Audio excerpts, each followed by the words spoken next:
Joining me now is a partner of mine. I met Ricky a couple weeks ago. We sat down, we had a wonderful conversation. A lot of things are similar. Of course, there's quite a gap in age here, but but still there's a lot of similarities in it, and the heart that shows through on Ricky was one of the things that I absolutely loved the most. Ricky started Ricky Birkenstock's coaching, and he is in a very familiar area to me in Fort Collins, Colorado. So I'd like to welcome to the show Ricky Birkenstock. How are you doing, brother? Thank you, Zach. I'm doing very well, man. It's a pleasure to be here. You know, you started you started coaching after you realized your life was in trouble with the path that you were going, and you realized that you had so much more to offer people. Mm, yes. Yeah. I think to shine a clearer light on that, it was coaching was a side effect of the transformations that I was creating in my own life. And as you know, Zach, and we'll share with the audience, I was involved with gang activity, drug life, and then I found myself in jail. And so when I found myself in jail, that was really the turning point of my life where I finally took responsibility. And I said, okay, so I created this. And this was, I will freely say, below what I ever thought would be my worst case scenario. So we could say that I smacked my rock bottom.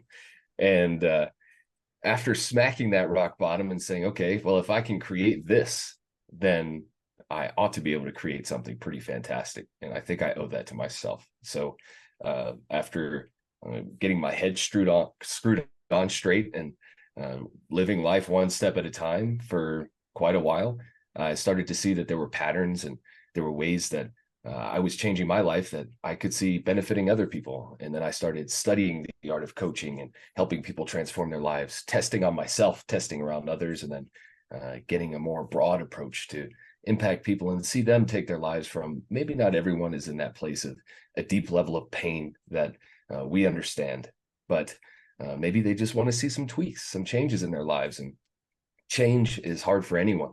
So being able to help get that get that change rolling and moving and make it sustainable is something that I do. I take a lot of pride and joy in being able to do. Let me ask you a question here on something you said. You mentioned that I put myself in this situation. How hard was it to break the thought that I'm in this situation because this is the way that my environment is, instead of, how hard was it to break from being there? Because we know that when we all get in trouble, our first thought is, well, this is what you made me, or this is how I grew up, or this is my situation. To move it to, I put myself here. This is my fault. How difficult was that for you? That's a great question, Zach. And because I like to lead with I call it a more naked approach. I'll tell you, man, I'm human. So my first reaction was not, hey, I put myself here. My first reaction had, some profanity and some victimhood tied into it. But, you know, the realization really encapsulates the idea that life is a combination of choices. At each point, each fork in our road, we can choose left, we can choose right, and life isn't so black and white, but we can simplify it to that. And I had the option to either say, this is not my fault. This is because something unfair was done to me. And I also had the choice to say, well, if I want to be the creator of my life, then I have to start taking responsibility. If I want to see myself empowered, living my best life, I can't sit here and look at other people because it's my actions that put me in this position. It wasn't theirs. It was just lucky timing that things happened, whatever it was.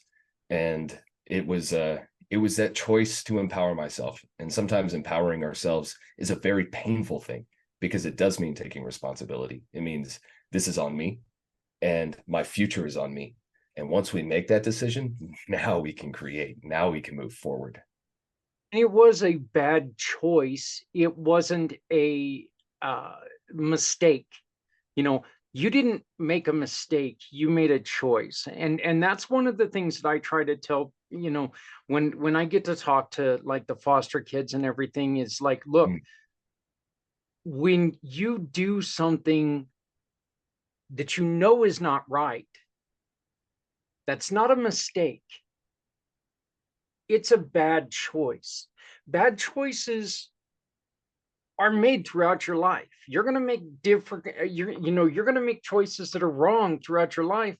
It really depends on you on which ones you make. I mean, there's a difference between, oh, I should have made a left instead of a right. mm, I knew I should have made a left, but I didn't. Or, oh, I'm going to take and swallow these additional pills and nothing's, it won't hurt me. I'm mm. Ironside. What do you Is that message anything that you try to give to people? Is that one of the messages you try to get across, or am I on a different path here than you are? Zach, I love the deep wisdoms that come out of you. And the reason I point that out is because you often say something about how you're not a smart man, yet every conversation we have, I sit here saying, "You son of a gun, you are brilliant, man," because this is an ancient wisdom. No matter what spiritual background you have, no matter what your belief system, we can all see the relationship of cause and effect. And if we Mhm. focus on cause and effect, there is no such thing as a mistake. To every action, there is a reaction. Yeah. And just like you said, so you choose this route, there will be an outcome. Our thoughts, our beliefs typically lead to our behaviors, and our behaviors will ultimately lead to our results. So that is a model that I teach all the time. And it really shines a light on exactly what you're saying there, that there's no such thing as a mistake. This is a culmination of your choices, of your behaviors and your actions. And every action creates a result. I'm going to tell you something. We've got a lot of partners that have been coming in lately that have resonated with me. And the conversations with these partners, such as yourself, has just gotten so much deeper and so much, I really love that we're able to discuss things on a one-on-one level because of the similarities, but because of the moral path that Mm, that I think that we find ourselves on. We're going to have our differences. We're definitely going to have our differences. That's not a problem. We don't really focus on differences, which is one of the problems that I see in the world today is everybody's focused on the differences when what we can do is we can sit down and we can focus on reality, the the way to fix something and the best way to come about it. Um when you approach something, Ricky, what is the first thing that you want to tell them in your coaching? And why don't we start with explain your coaching to people, and then we'll circle back around to what's the first thing that you try to tell somebody when you first start coaching them? mm. I think there's a great way to meld the two questions into one, because what any of my clients would tell you is um, there's a general state of misunderstanding when it comes to how to coach, how to affect change, how to help people transform their lives effectively. And a lot of it boils down to I don't tell someone to do anything. Hmm. And it's my mission to share with the person in front of me that all they need is already inside of them. And one of the things that I try to do, or that I do in my coaching, is create a safe space. So within that safe space, everything can be discussed. We can put everything on the table, take all the armor off. And then B, I know how to turn myself into a magnet to pull the greatness out of the person in front of me.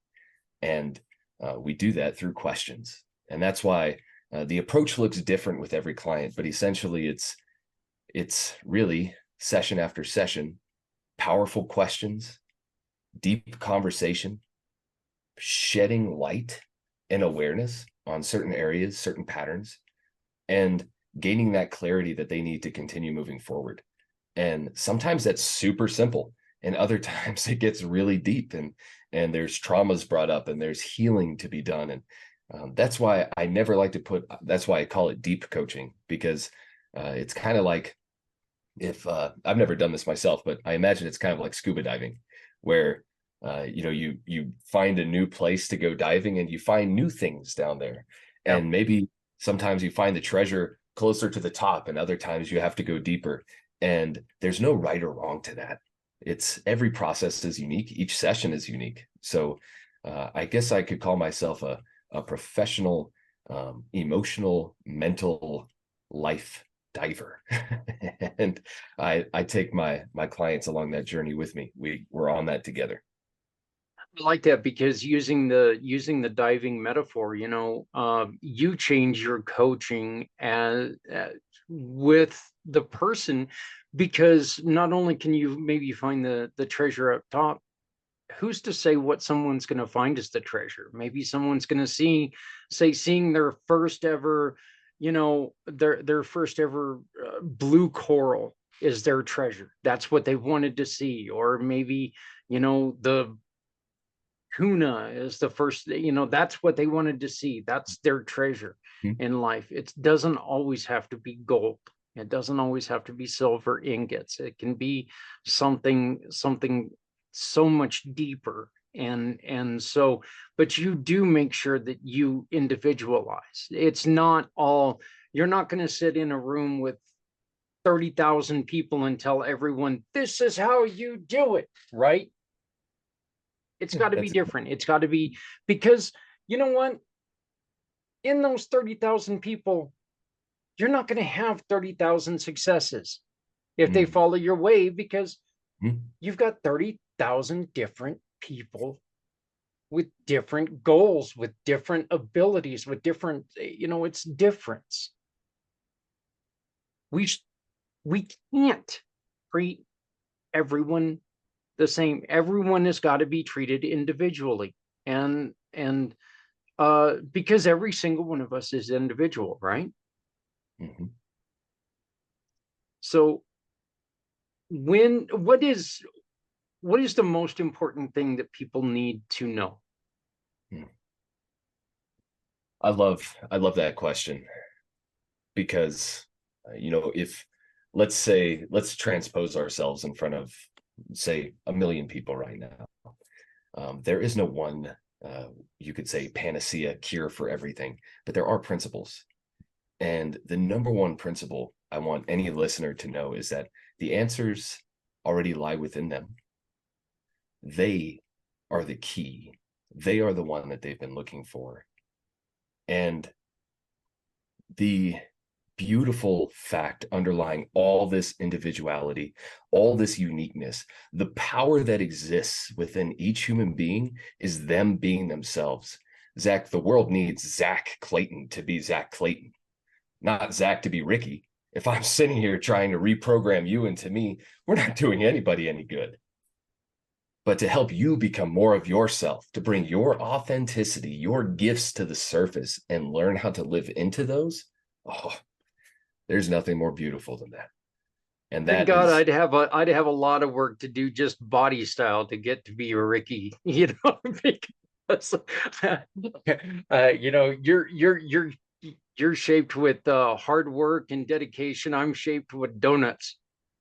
So, look, I again, that's where you and I we can talk. I swear to God, we could probably talk every day for hours, and never talk about the same thing twice, because there is, you know, uh, I love the fact that the individual is something that's so important to me, because I think, and of course this is my own opinion, but I think anybody trying to be someone else, like you just said, I think that's dangerous, because you're not someone else. You need to find your own way. You need to use your own brain. you know I used to think that one of the greatest gifts God ever gave us was our own opinion. Now I'm kind of worried about that at certain times, but I'll change that to the greatest thing that God ever gave us was our own ability to make our own decisions, Mm. and look, we can do, there's not a single person out there who can't do miraculous things. And you just, like you said, you have to find it. You have to be true to you, because you can't be true to someone else if you're not true to yourself, right? What what is the first I guess what I want to know is, what was the first question you asked yourself when you were in that defining moment? Mm. What was that first question you said, okay, Ricky, blank? What was that question? I love to share this question because whether it was some form of, well, I guess if I'm going to tell other people that the answers lie within them, then I should share how the answer was within me. So it's not fair to say I don't know where it came from. The question just kind of bubbled up through those of us who know, every person knows pain. So when you're in that deep place of pain and that there's like this dark void that lives in your center and it feels all consuming. If we stop running away from that and we allow this feeling to shed a light on something, the light that this feeling shed was on the question that said, does this serve me? And this question has such a massive ripple effect. And my first focus was actually, I mean, it was something that came so naturally to apply it to the way I thought. I just started applying it to my thinking, to my beliefs. I'd think something, it'd get me all worked up because I was in this cycle of, I had been, we talked about this, Zach, being diagnosed with depression at early ages and put on antidepressants. And I hope you don't mind me sharing that. I'm sure you've Oh shared it no, all. please do, Um, please. but it's such a disempowering thing to have that happen to you. And then we all take these thoughts, these beliefs into our adulthood and the way we live our lives, whether they're our parents' beliefs or our friends or at this point in time, any number of social media influencers. Uh, why do I think this way? Why do I believe this way? Boils down to, does this serve me? I mean, it doesn't really matter if it does serve you. If it makes your life better, if it helps you improve the lives of other people, I don't care where it comes from. But where I was, almost everything in my life did not serve me. So it was a very simple question of, does this serve me? No. Well, then how can I change this? How can I reframe this? How can I shift this, transform it into something that does serve me? You know, I wonder, um, you were in as you mentioned before, you were in a position where drugs were a huge part of what you were doing. And with drugs comes a lot of money. How was it that you said to yourself, you know what, this is something that serves me great right now financially, but this isn't and I say this knowing that a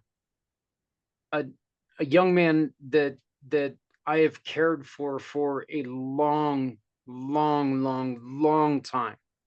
Mm, Um, after I mean, and we lost contact quite a while ago. And one of his goals in life, I found out later in life, one of his goals in life was to be the American version of one of the drug kingpins. And it's like, oh my God, what happened there?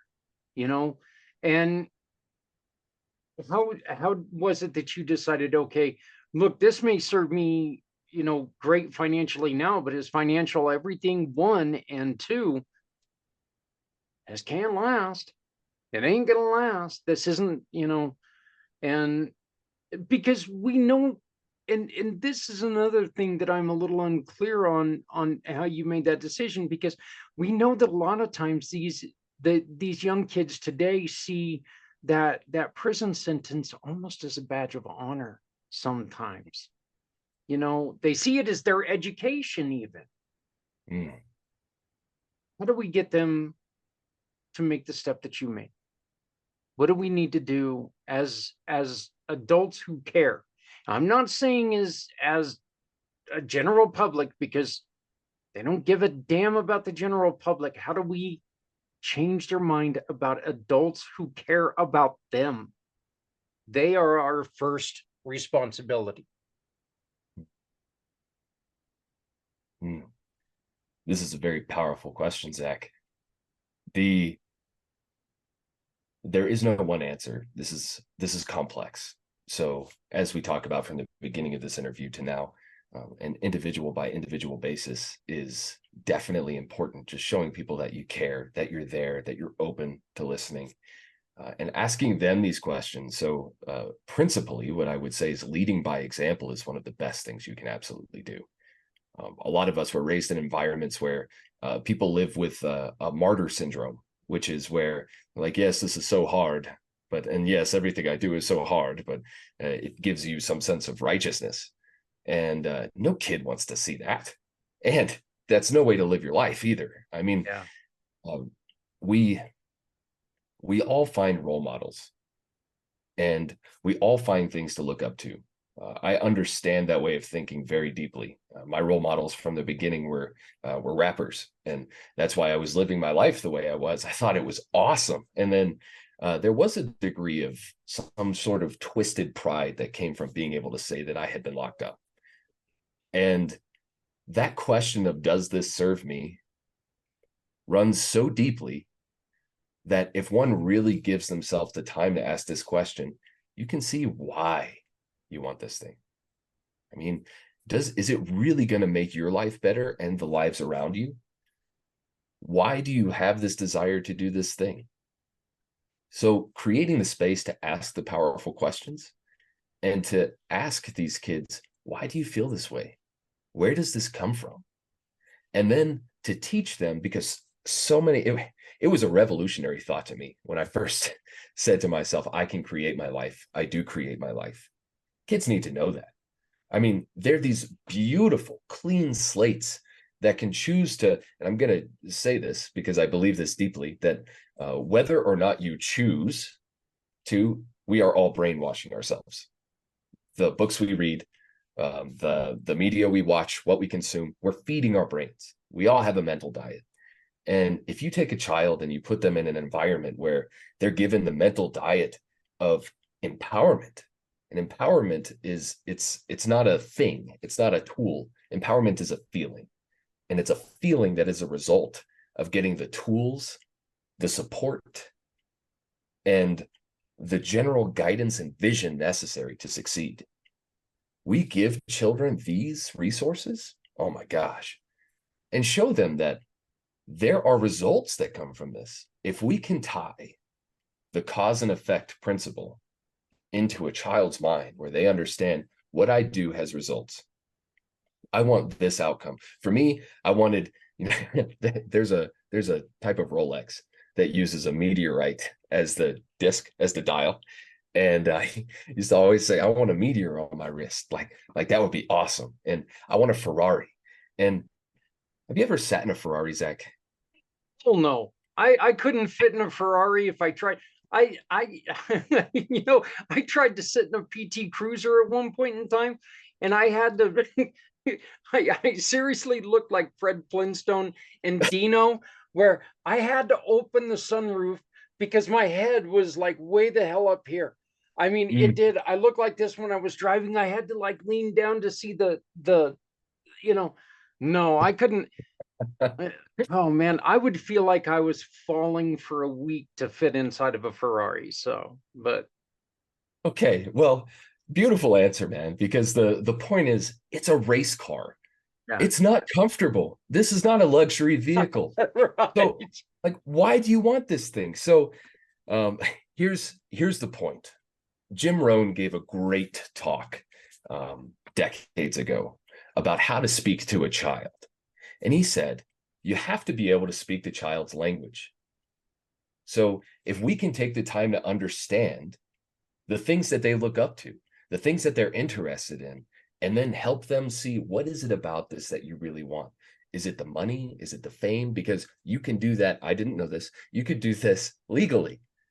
Online business models. You can do it legally, go to sleep without a single fear in your mind every night. Oh my gosh, it's so freeing. And what most of us want is freedom. And to be able to speak their language and help them realize what they want, that's powerful. You know what's amazing to me, and little, I mean, the a little story behind one of the reasons why you are such an impact in my life is that I made a terrible decision to um because it would allow me to drink.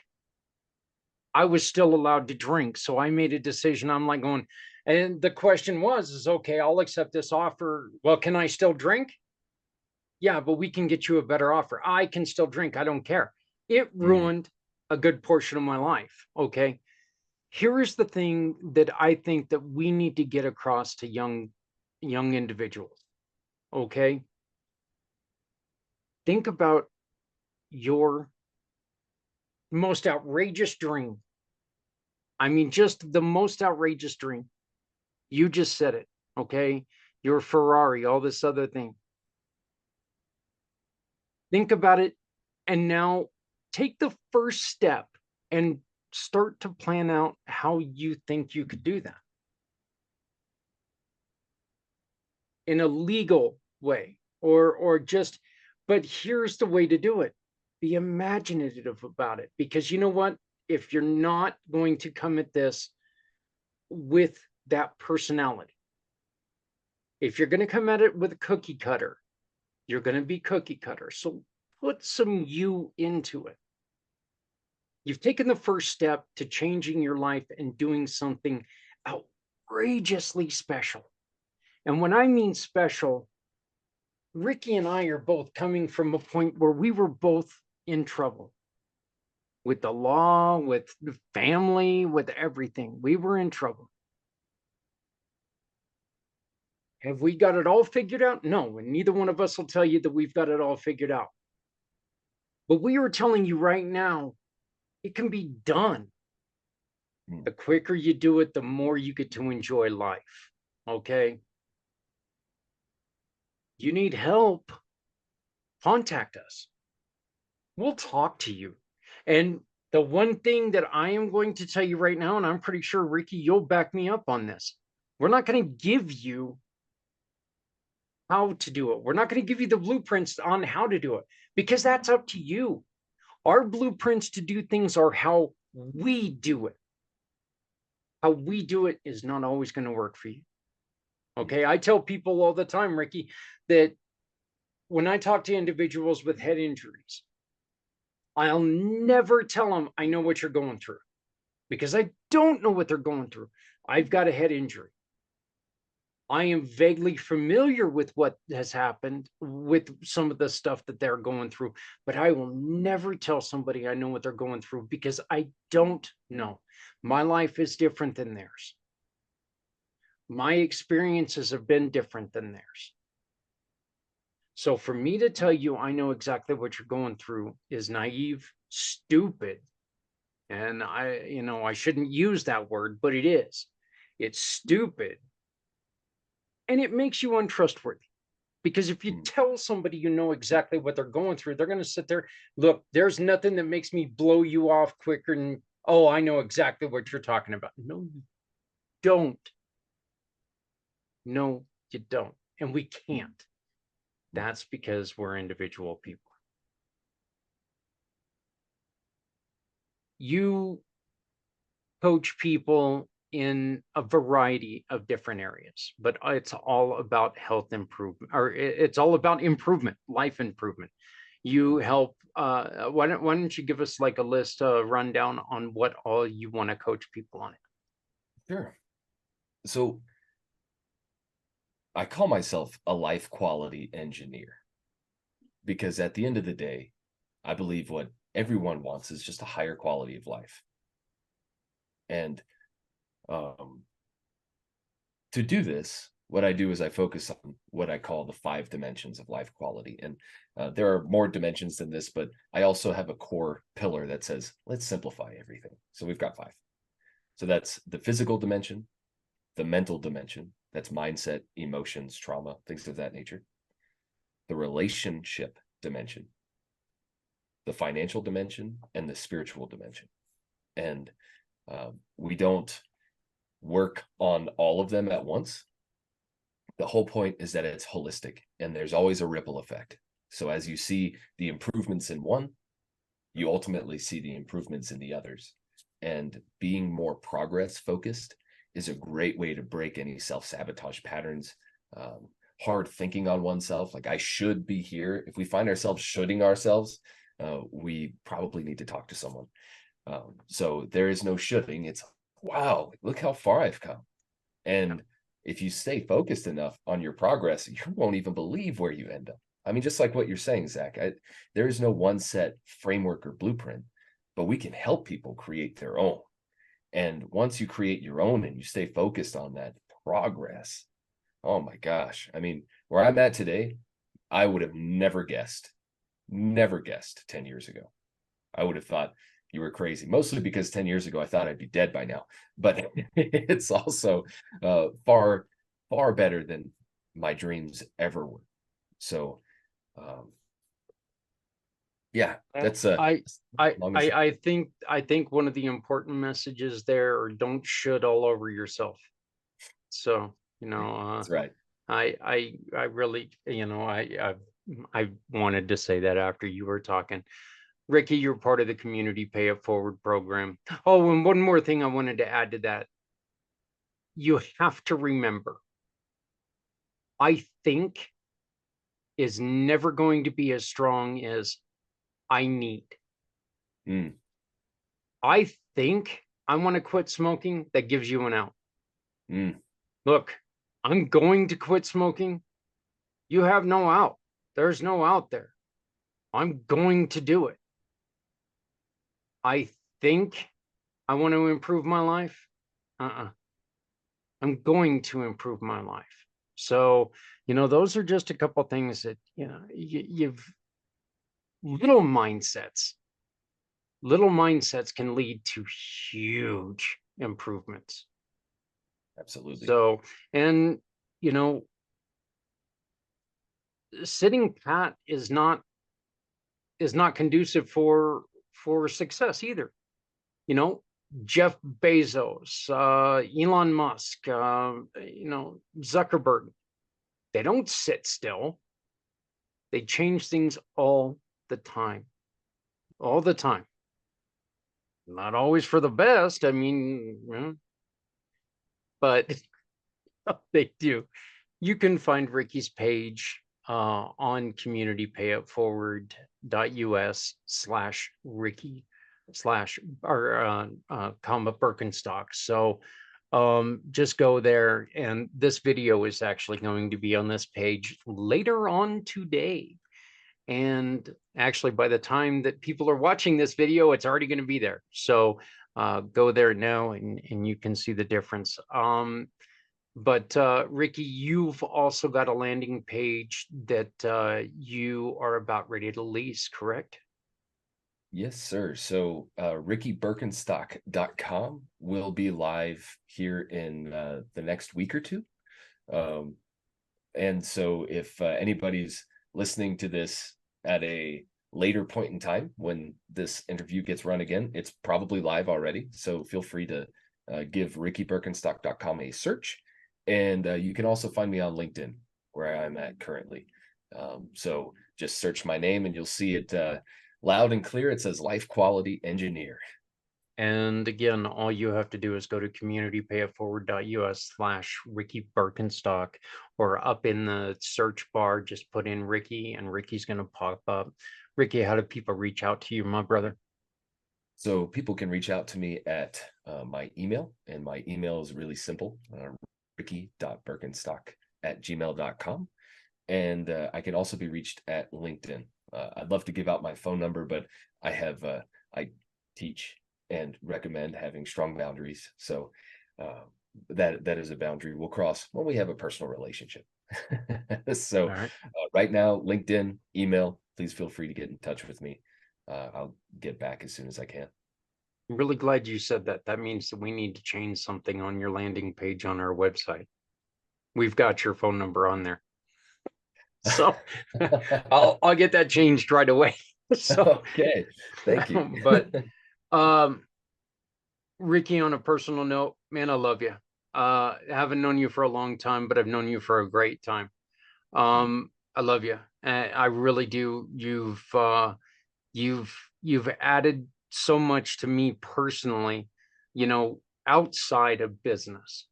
And you joining with what we do, I see us working together as nothing but good can happen with this, you know.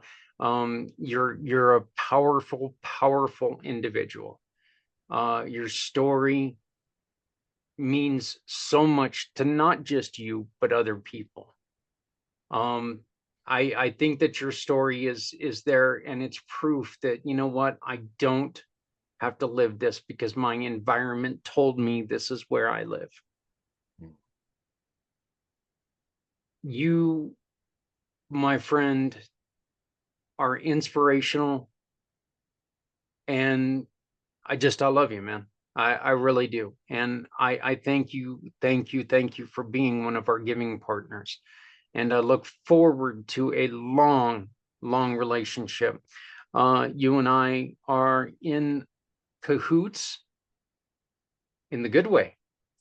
And we're going to be putting together a couple things, and we're going to be sharing um, and trying to help out individuals in probably in a podcast form. And we're going to be doing some stuff together. Hopefully, we're going to be doing some public things, meeting people in public, and really trying to strengthen and supporting youth and just people who want to make a difference. So I really look forward to everything that we're going to be doing together, my brother. Awesome, Zach. The sentiment is mutual, man. I love you, and the fact that you are so open and willing to talk about your story and what you're doing. I mean, that's why I aligned with you, man. You lead with your heart, and all my life experiences have gone to give me at least one thing, and that's a pretty darn good gauge of character. And I love to align with passionate people, and you, sir, are someone who leads with passion, and that is going to change lives and this community. So thank you for Man, what you do, man. no, that's not a problem. Once again, you can get a hold of Ricky at ricky.birkenstock@gmail.com, ricky.birkenstock@gmail.com, or you can find him. Is it just Ricky Birkenstock on LinkedIn? That's my name. That's All what you see. right. That's not Borkenstick or whatever I was joking before we went live, you know. So, but Ricky, again, I love you, man. Welcome to the family. I am so glad to have you as an ally, as a partner, and as a family member. So I am really looking forward to making a difference with you. I think it's something that we're going to be able to do some fantastic things together. So if you want to get a hold of us, if you have any questions, and for anybody out there, if your life is in a difficult situation and you just want to talk to somebody and get not the answers, but maybe just get the questions to somebody that you can trust. This man right here, myself, look, we're just here to help. That's it. So contact Ricky at ricky.birkenstock@gmail.com, or you can always get a hold of me right here at communitypayitforward.us. Ricky, thank you. Thank you, Zach.